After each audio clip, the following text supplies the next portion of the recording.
Nah, kemudian kita juga melihat beberapa jam yang lalu dari Humas Polri juga sudah merilis sebuah video durasi sekitar 2 menit yang sudah ditayangkan di banyak media TV nasional Indonesia, termasuk juga di Polri TV and Radio.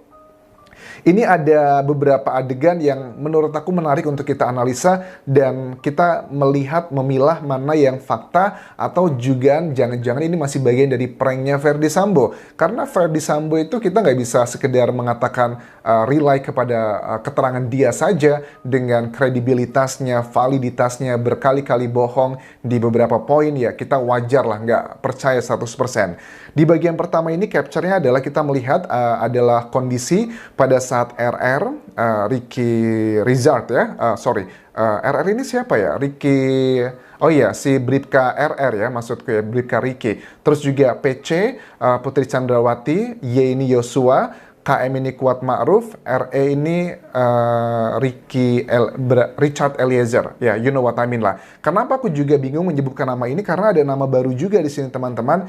Yang jujur aku belum tahu siapa AR ini. Ada peranan yang bernama AR ini kita akan bahas di sini.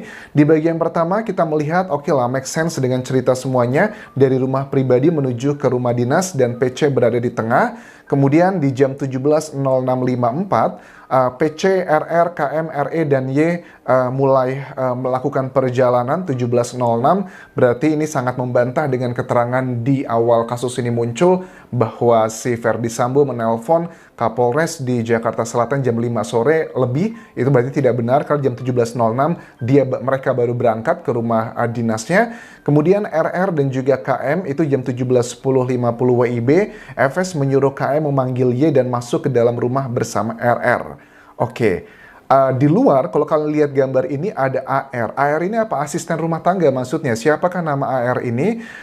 Karena memang kalau aku lihat dari rekonstruksi yang dibuat dalam animasi ini, fungsinya AR tuh cuma menunggu di depan rumah saja. Makanya dia tidak termasuk bagian menjadi salah satu tersangka, tetapi apakah bisa dikenakan dengan pasal lainnya karena mengetahui pembunuhan tersebut? Atau mungkin dia tidak mengetahui. Ini juga yang cukup janggal teman-teman, karena ada adegan pada saat Verdi Sambo, ini kan adegannya tidak hanya kita lihat dari ilustrasi yang dibuat oleh Humas Polri, tetapi juga pada saat dilakukan rekonstruksi kemarin, ada adegan Verdi Sambo itu mengambil sesuatu hal di bawah, kemudian kita baru tahu, oh ternyata awalnya kan kita memikir antara senjata atau antara glove-nya, sarung tangan. Ternyata itu diakui adalah senjata HS-nya. Nah, kemudian pada saat AR mau mengambil senjata tersebut, karena namanya juga atasan ya, jatuh diambilkan, hal yang wajar, Verdi Sambo melarangnya jangan diambil. Nah, kok kesannya Verdi Sambo ini sebegitu peduli banget sama AR ini, tetapi make sense-nya adalah karena memang dia kan sudah bersiap ya, sudah berencana untuk menghabisi Brigadir Joshua di rumah dinas tersebut, dan dia datangnya adalah menyusul. Nah, kemudian pada saat di dalam ruang tamu di rumah dinas Verdi Sambo, itu ada KM, RR, RE, FS, dan juga Yosua. Nah, Yosua ini kan masuknya kalau aku lihat adalah terakhir kali karena dia sempat menelpon dulu detik-detik sebelum dia dilakukan eksekusi pembunuhan tersebut. Nah, tepat di jam 17:12 waktu Indonesia Barat, ini FS nih mulai sudah melakukan konfrontasi dengan Brigadir Joshua-nya. Kata-katanya begini, FS bilang bahwa kamu tega sekali sama saya, kamu kurang ajar sekali sama saya.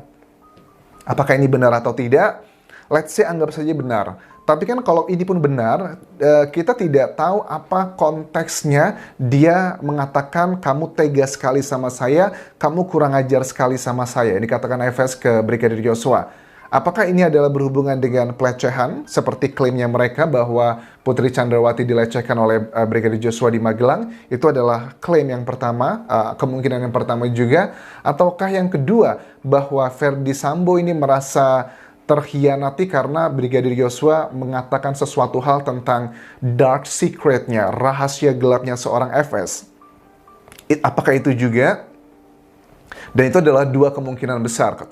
Karena ada dua sisi kan ya. Kalau dari tim kuasa hukumnya Brigadir Joshua, ya mereka mengatakan bahwa ya karena Joshua ini melaporkan sesuatu hal yang berhubungan dengan urusan pribadinya FS adalah mengenai dugaan pernikahan dengan cewek-cewek cantik secara agama saja. Apakah mengarah ke situ juga? Kemudian langsung di jam 17.12 pada saat Verdi Sambo itu konfrontasi, langsung dilakukan penembakan. Nah, yang menembak sini keterangannya adalah RE menembak Y sebanyak 3 atau 4 kali. Padahal ini waktunya adalah jam 17.12 sama 17.12. Jam 17.12 keterangan dari video yang dirilis dari Humas Polri ini, FS berkata, kamu tega sekali sama saya, kamu kurang ajar sekali sama saya. Kemudian di waktu menit yang sama, 17.12.00 juga, RE, ini adalah Baradae ya, RE, menembak Y sebanyak 3 atau 4 kali.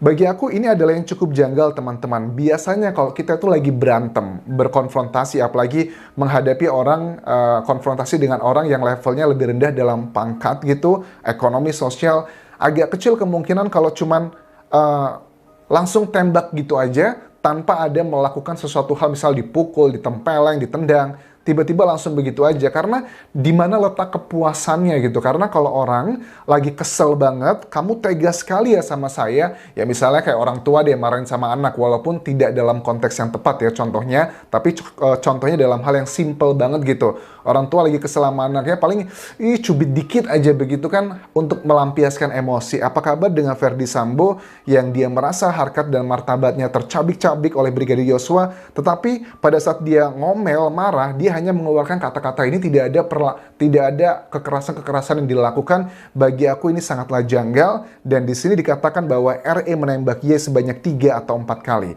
Sebanyak 3 atau 4 kali ini juga cukup janggal karena penyidik itu kan sudah punya laporan BAP, sudah punya melakukan juga data-data pada saat rekonstruksi, tetapi menggunakan kata-kata 3 atau 4 kali, berarti ini ada 2 BAP yang sepertinya belum linear. Maksudnya gimana? Mungkin dari Baradae bilang dia menembaknya 4 kali, tetapi dari Verdi Sambo atau juga dengan saksi lainnya, mereka mengklaim 3 kali gitu. Jadi ada 2 hal yang berbeda, makanya aku melihat dari Humas Polri ini mencari aman 3 atau 4 kali, hal yang wajar dalam penyidikan karena untuk mencari cross-check-kan nanti kesimpulannya akan ada di pengadilan, di persidangan. Tetapi bagi aku ini cukup janggal teman-teman, karena langsung menembaknya itu yang nggak make sense, nggak masuk logika. Setelah terjadi penembakan tersebut, masih di menit yang sama, 17.12 waktu Indonesia Barat, FS menembak ke arah tembok tangga dan lemari untuk mengelabui seolah terjadinya tembak-menembak tersebut.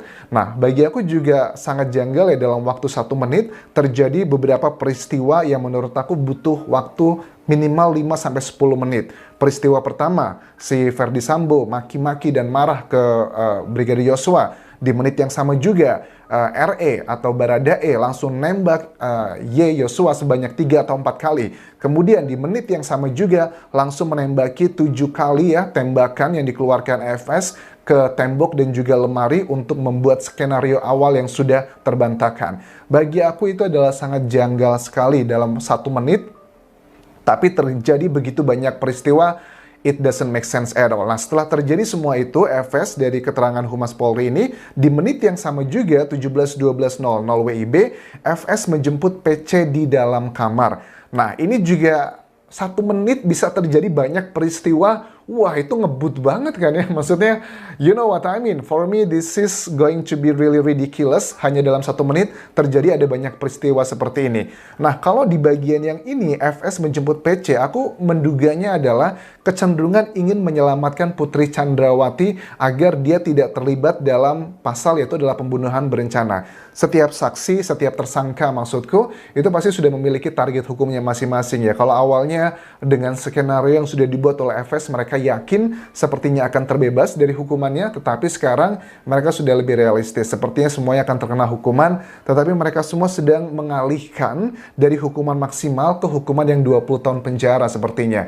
Kan bisa hukuman mati, hukuman seumur hidup, atau hukuman 20 tahun penjara seperti kasusnya di Cyanida ya, Jessica, seperti itu. Jadi ini adalah, dugaanku adalah keterangan-keterangan yang sedang mengarah ke sana. Karena sumber dari Humas Polri ini kan pasti adalah keterangan dari para tersangka ya, di BAP-nya. Dan kita tahu juga, tersangka itu nanti atau terdakwa pada saat persidangan, mereka itu tidak akan disumpah. Jadi kalau saksi lainnya itu pasti bakal disumpah. Saksi peristiwa, saksi ahli, semuanya akan disumpah. Kadang aja masih ada yang berani bohong. Apa kabar dengan para terdakwa yang tidak dilakukan sumpah juga?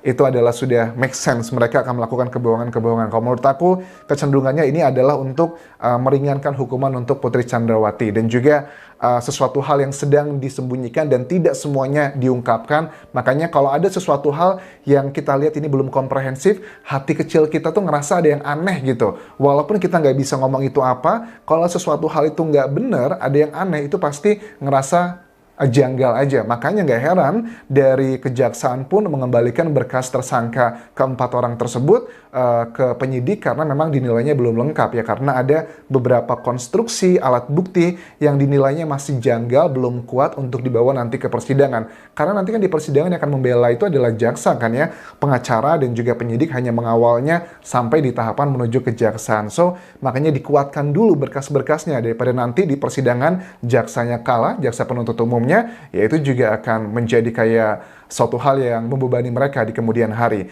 Kemudian di bagian terakhir adalah 17.12.00 juga di waktu yang sama, FS keluar rumah, RR berada di dalam mobil mengantar PC pulang. Dalam waktu 1 menit, keterangannya semua ini sama, tapi terjadi banyak peristiwa. Itu hal yang janggal. Kejanggalan ini apakah mungkin karena kesalahan tulis dari tim humasnya, kok semuanya sama 17.12, ataukah ini adalah kenyataan yang sesuai dari keterangan para saksi? Karena untuk bagian ini harusnya kalau kita ngomongin waktu kan, it's okay Anjas, masih bisa perbedaan 10 sampai 5 menit, oke, untuk keterangan hal yang kita ngomongnya secara kasar atau langsung dengan kata-kata. Tetapi kalau dengan data-data seperti ini yang sudah written form, sudah well prepared, tetapi dengan waktu yang sama dalam waktu 1 menit terjadi banyak hal, itu adalah hal yang sangat janggal sekali teman-teman. Itu yang bisa aku bahas mengenai press release dari video mengenai rekonstruksi detik-detik menjelang eksekusi Brigadir Joshua. Itu adalah kejanggalan yang aku tangkap. Tapi kalau menurut kalian tidak janggal, biasa aja, ya it's fine. Itu adalah opini kalian. Tetapi kalau kalian menemukan kejanggalan lain lagi, selain yang aku bahas tadi, kalian juga bisa tinggalkan di kolom komentar ini apa menurut kalian yang janggal dalam video ini. Karena bagi aku pun ada sesuatu hal yang nggak pas, nggak match, nggak sesuai dengan logika berpikir manusia. Thank you very much for watching this video. Sampai ketemu lagi di video berikutnya. Tinggalkan like dan juga komen serta subscribe channel YouTube ini. Kalaupun kerap semuanya, bye-bye.